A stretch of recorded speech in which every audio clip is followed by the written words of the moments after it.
ምንድነው የሚያጣላቸው ታዲያ ፓስተርዬ? እነዚህ ሰዎች ምንድነው የሚያጣላቸው ልትሉ ትችላላችሁ። የሚድል ኢስትን ሰዎች ከሚያጣላቸው ነገሮች አንዳንዶቹ ነገሮች ላሳያችሁ እፈልጋለሁ። የመጀመሪያው ነገር ምንድነው እስራኤልንና ፍልስጤምን የሚያጣላቸው ካልን የመሬት ይገባኛል ጥያቄ ነው። ይሄ ቴሪቶሪያል ዲስፒዩት የምንለው እሱን ነው የሚያጣላቸው እና በዚህ ቴሪቶሪያል ዲስፒዩት ውስጥ ይሄ ዋናው መንስኤ በቃ የዚህ የሚድል ኢስት ትልቁ ችግር ይሄ አንዱ የፍልስጤም ኢሹ ነው። እና ሁለቱም ሀገሮች በተለይ አይሁዶችና ፍልስጤሞች ወይም አረቦች ይህች ምድር የጥንት አባቶቻችን ርስት ናት። ማንም ይለው አረቦቹም ይላሉ፣ እስራኤሎቹም ይላሉ። ስለዚህ አይሁዶች ከ3000 ዓመታት በፊት በመጽሐፍ ቅዱሳዊ ታሪክ የምድሪቱ ባለቤት መሆናቸውን መጽሐፍ ቅዱስ ይመሰክርላቸዋል። ከሮማውያን ወረራ በኋላ ግን ለ2000 ዓመት ያህል ከምድሪቱ ተበትነው ነበር። ሀገሩን ለቀው ሄደው ነበር። እነሱ በወጡበት ሰዓት ላይ ኖማድ የሆኑ በተለይ ከጆርዳን ከላይ ደግሞ ከሰሜን ያሉት እየመጡ ከኢጅፕት ያሉት እየሄዱ ይገበያዩበታል፣ ይኖሩበታል። በቃ ያ አካባቢ ሴንተር ስለሆነ ሁሉም ህዝብ እየሄደ ሊኖርበት የሚፈልግ ስትራቴጂካል የሆነ ቦታ ነበር። በተበተኑበት ሰዓት ቤታችሁን ለቃችሁ በወጣችሁበት ሰዓት ላይ ሰዎች መጥተው ገቡ። ሊጋል ራይት የላቸውም፣ ካርታው የላቸውም፣ የኛ ነው አሉ። አረቦች ለብዙ መቶ ዘመናት በምድሪቱ ላይ ስንኖር የቆየን እኛ ነን። በ1948 እስራኤል ስትመሰረት በግፍ ተፈናቅለናል ነው የሚሉት። በቃ ቤሲክሊ ይሄ ነው ጥያቄው። የቀድሞ ባለቤቶቹ ኦሪጂናል ባለቤቶቹ የኛ ነው የሚሉት ሂስቶሪካል ኤቪደንስስ ታሪካዊ ማስረጃ መጽሐፍ ቅዱስ እንኳን ይመሰክርላቸዋል። አባታችን አብርሃም ምስክር ነው። እግዚአብሔር የሰጠው ምድር ነው። ይችን ምድር ላንተ ሰጥቻለሁ አለው። አይሁዶች ገቡባት፣ ሙሴ ገባባት። እነ ኢያሱ በሙሴ መሪነት ኢያሱ መጣና ወረሳት።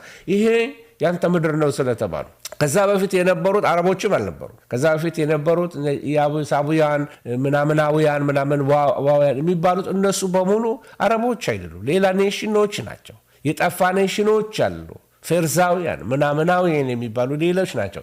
በኋላ ግን ሮማውያን ከተማይቱን ካቃጠሉ በኋላ ነዋሪ ስለሌለባት በአካባቢው የነበሩ ሌሎች የአረብ ኖማድስ እየመጡ መኖር ጀመሩ፣ ወይም የአረብ ዘላኖች እየመጡ መኖር ጀመሩባት። ከዛ ምድሪቱ የኛ ናት ማለት ጀመሩ። ሁለተኛው አጋጣሚ ደግሞ ታሪክ የሆነው በምን ምክንያት ነው? ግጭቱ የታሪክ አጋጣሚዎች ናቸው። አንዱ ታሪክ ዛይኒዝም የሚባል ነው፣ ወይም ጽዮናዊነት። ይህን ቃል ሰምታችሁት ይሆናል። ሰዎች ብዙ ጊዜ ይህን ጽዮናውያን ምናምን እያሉ ሲሳደቡት ሰማላችሁ። በ19ኛው ክፍለ ዘመን መሀል ላይ አይሁዶች ወደ ጥንት መሬታቸው ተመልሰው ሀገር ለመመስረት የጀመሩት እንቅስቃሴ ዛይኒዝም ይባላል። ወይም ወደ ጽዮን እንመለስ፣ ኔክስት ይር ኢን ጀሩሳሌም፣ የሚቀጥለው ዓመት ኢየሩሳሌም እንገናኝ እየተባባሉ እርስ በርስ ንግግር ያደረጉ ነበረ። ቻው ሲባባሉ ኔክስት ይር ኢን ጀሩሳሌም ይባባላሉ። እውነትም እንዳሉት በ19ኛው ክፍለ ዘመን ማለቂያ አካባቢ 1948 አካባቢ ማለት ነው ወደ ኢየሩሳሌም ገቡ ማለት ነው። በዚህ ውስጥ ብሪታንያ ወይም እንግሊዞች ትልቅ ሚና ነበራቸው። አንደኛው የዓለም ጦርነት ካበቃ በኋላ ብሪታንያ ወይም እንግሊዞች አካባቢውን ያስተዳድሩ ነበር። ይሄ ማስተዳደር ብሪቲሽ ማንዴት ተብሎ ይጠራል። ለአይሁዶች ሀገር እንዲመሰረት እንግሊዞች ቃል ገብተውላቸው ስለነበር ያ ባልፎር ዲክላሬሽን ይባላል። ወደፊት ስለ ኢየሩሳሌም ሙሉ ፕሮግራም እንማራለን። ባልፎር ዲክላሬሽን ይባላል። ይሄ በጣም በአረቦች ዘንድ በጣም ተቃውሞ አስነሳ። እንዴት እኛ እያለን ለሌላ ሀገር ይሰጣል የሚል። በ1948 ትንሽ ግጭቶች ተነሱ። እስራኤል ነፃነቷን አወጀች። 5 የአረብ ሀገራት ግብፅ፣ ዮርዳኖስ፣ ሶሪያ፣ ኢራቅ፣ ሌባኖን ባልሳሳት ወዲያውኑ ጦርነት ከፈቱ። ይሄ ለሚቀጥለው የጥላቻ ዘመን በር ከፈተ ማለት ነው። ሶስተኛው የግጭት ጉዳይ ወይም አረቦችና እስራኤልን የሚያጣላቸው የኢየሩሳሌም ጉዳይ ስታተስ ኦፍ ጀሩሳሌም። ኢየሩሳሌም ለሁለቱም ወገኖች እጅግ ቅዱስ ቦታ ናት፣ ለአረቦቹም ለአይሁዶቹም። ለአይሁዶቹ የሰለሞን ቤተ መቅደስ የነበረባትና የሃይማኖታቸው ማዕከል ናት። ታሪካቸው እዛ ነው ያለ። ለሙስሊሞች አልአክሳ የሚባለው መስጊድ ወይም መስጂድ እነሱ እንደሚሉት የሚገኝበትና ከካባ ቀጥሎ ሶስተኛው ቅዱስ ስፍራ ነው ብለው ያምናሉ። እና ሁለቱም ወገኖች ከተማዋን ዋና መዲናችን ናት ብለው ሙጥኝ ብለዋል። አራተኛው ኢሹ ምንድነው? ሃይማኖታዊ የሆነ ትንቢቶችና እምነቶች ግጭቶች አሉባቸው። አንዳንዱ ግጭቶች ከመጽሐፍ ቅዱስና ከቁርአን ትንቢቶች ጋር የሚያያዝ ናቸው። ለምሳሌ የእስማኤልና የይስሐቅ ዘሮች ሁለቱም የአብርሃም ልጆች ቢሆኑም በዘሮቻቸው መካከል ያለው አለመግባባት እስከዛሬ ድረስ ቀጥሏል። ምን ማለት ነው? የሚድል ኢስት ግጭት የጀመረው በአብርሃም ድንኳን ነው። በመጨረሻው ዘመን በዮሐንስ ራእይና በትንቢተ ዳንኤል ወገኖች በመካከለኛው ምስራቅ የመጨረሻው ታላቅ ጦርነት መድረክ እንደሚሆን መጽሐፍ ይነግረናል ማለት ነው። ቅድም የነገርኳችሁን አንዳንድ በእስራኤል የነበሩትን ጦርነቶች በቻርት ለማሳየት ለሞክር። በ1948 የነፃነት ጦርነት ያደረጉበት ነው እና እስራኤል እንደ ሀገር ነፃ የሆነችበት ጊዜ ነው 1948። በ1967 የስድስቱ ቀን ጦርነት የሆነበት ነው። በዚህ ጦርነት ኢየሩሳሌምን፣ ጋዛን፣ ዌስት ባንክን እስራኤል ተቆጣጠረች። በ73 የዮም ኪፑር ጦርነት የሚባል ነበረ። ግብፅና ሶሪያ እስራኤልን በድንገት በጾም ላይ እያሉ በዮም ኪፑር ጾም ላይ እያሉ ድንገት አጠቋቸው። በኋላ ግን የሰላም ስምምነት ተደርጎ ግብፅም ወደ ቦታዋ ሌሎችም ወደ የቦታቸው ሄዱ ማለት ነው።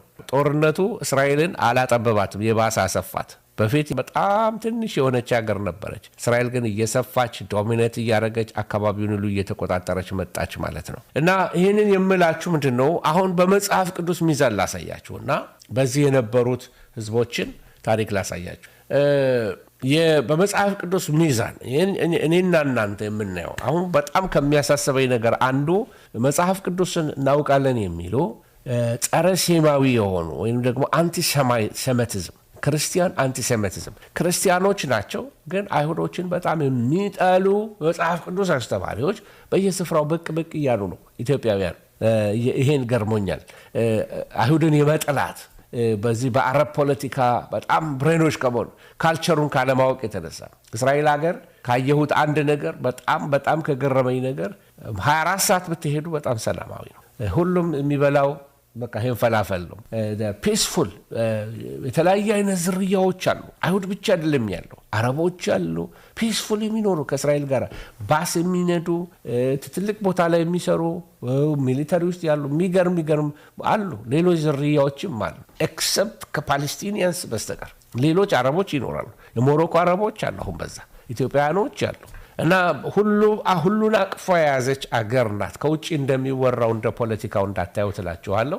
እና በመጽሐፍ ቅዱስ ሚዛን ነገሮችን እንመዝነው። ግዴላችሁም የሚጠቅመን ለእኔና ለእናንተ በመጽሐፍ ቅዱስ ሚዛን መመዘኑ ነው። አንቲሴሚቲዝም በእግዚአብሔር ፊት ኃጢአት ነው፣ እንደገና ሕገ ወጥም ነው። የአንድን ዘር መጥላት አንችልም ጠቅለን ማለት ነው። ለእኛ ለክርስቲያኖች በተለይ በፍጹም የተፈቀደልን አይደለም። እውቀት ከማጣት የተነሳ ግን ሰዎች በጥላቻ ይሞላሉ። በመጽሐፍ ቅዱስ ሚዛን ነገሮችን እንመልከታቸው። መጽሐፍ ቅዱስ ምን ይላል? ስለዚህ አካባቢ ሲነገር መጽሐፍ ቅዱስ የዚህ አካባቢ የሚድል ኢስት ችግር፣ የመካከለኛው ምስራቅ ችግር ትልቅ የሆነ በመካከል የቤተሰብ ጠብ ነው። ቤተሰብ ተጋጭቶ ነው። ቅድም እንዳልኳችሁ አባታችን አብርሃም ልጅን ይፈልግ ነበረ እና ከዚህ የተነሳ በቃ ልጅን ከመፈለግ የተነሳ አጋር ገባች። በሳራ ጥፋት ሳራ ናት ከሷ ውለድ ያለችው እና ግጭቱ እዛ ውስጥ ነው የተጀመረው። የአሁኑ የመካከለኛ ምስራቅ የፖለቲካ ቀውስ ስሩ የተቀበረው በዘመናዊ ድንበር ግጭት ውስጥ ሳይሆን በጥንት የአብርሃም ድንኳን ውስጥ ነው። በአባታችን አብርሃም ድንኳን በይስሐቅና በእስማኤል መካከል ኃይለኛ ግጭት ነበረ። ገና በሕፃንነት ተባሮ እስማኤል የተባረረበት ምክንያት ሲስቃየችው እንዴ ከልጄ ጋር እንዴት ይስቃል ብላ ሳራ ካላስወጣህልኝ አለችው። አያችሁ፣ በኋላ ታሪኩን ታውቁታላችሁ። በያዕቆብና በኤሳው መካከል ደግሞ ሌላ ቅንዓትና ጥላቻ ተነሳ። ያዕቆብ እስራኤል ነው፣ ኤሳው ኤዶም ነው። ተመልከቱ፣ ኤዶማውያን ናቸው። አናሳልፍም ያሉት እስራኤልን ሲመለሱ ከግብፅ የቅንዓትና የጥላቻ ነገር በመካከላቸው ገባ። ትውልድ እየተቀየረ ሲመጣ ያ እርግማን፣ ያ የጥላቻ፣ ያ ቅንዓት እየተላለፈ ሄደ። ብዙ ማግባት ሌላው አንዱ የዛሬውን የአረብና የእስራኤልን ግጭት ወልዷል። ልክ ይሄ ፖሊገሚ ብዙ የማግባት ባህል ስለነበራቸው ከሰራተኛ የተወለዱት ወይም ከባሪያይቱ የተወለዱት ከሳራ ከራሄል የያዕቆብ ሚስቶችን ተመልከቷቸው፣ ቅንዓት ወለደባቸው። ስለዚህ የአረብ እስራኤል አንዱ ቅጭት የምትመለከቱት እዛ ላይ ነው። ሌላው የስጋ ዘመዶች መራራ የሆነ የዘመናት ቁርሾ እንዳለ የምትመለከቱት መዝሙር 83 ላይ ታያላችሁ። ኤዶማውያን፣ እስማኤላውያን፣ ሞዓባውያን፣ አሞናውያን እነዚህ ቤተሰቦች ናቸው። አሞን የኤሳው ልጅ፣ ሞዓብ የኤሳው ልጅ። አሞንና ሞዓብን ነው የወለደው ያኔ እሳተ ገሞራ ከመምጣቱ በፊት ወይም ደግሞ ያ የእሳት ከመውረዱ በፊት በሶዶምና በገሞራ ላይ። ስለዚህ እስማኤላውያን፣ ኤዶማውያን፣ ሞዓባውያን፣ አሞናውያን በመጨረሻው ዘመን የእስራኤልን ስም ከምድረ ገጽ ለማጥፋት የጥፋት ህብረት ይፈጥራሉ። መዝሙር 83ን ሄዳችሁ ተመልከቱ። እና እነማን ናቸው ኤዶማውያን? እነማን ናቸው እስማኤላውያን? ሳዑዲ አረቢያ። ሞዓባውያን፣ አሞናውያን። አሞንማ አሁንም አለ። ኤዶም የደቡብ ዮርዳኖስን ነው የሚናገረው። ፔትራ የሚባል አካባቢ የኤሳው ዝርያዎች ናቸው። በእስራኤል ላይ ባላቸው ጠላትነት ነው የሚታወቁት። አብድዩ 1 ላይ ሄዳችሁ ተመልከቱ።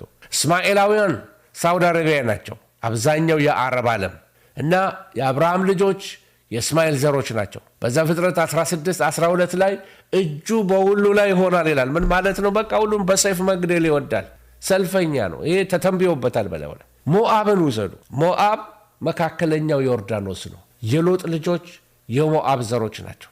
በመጨረሻው ዘመን ከእስራኤል ጋር ግጭት ውስጥ ከሚገቡት ሀገሮች አንዱ ሞዓባውያን ናቸው። የዮርዳኖስ ሰዎች ናቸው። አሞናውያን የሚባሉ አሉ።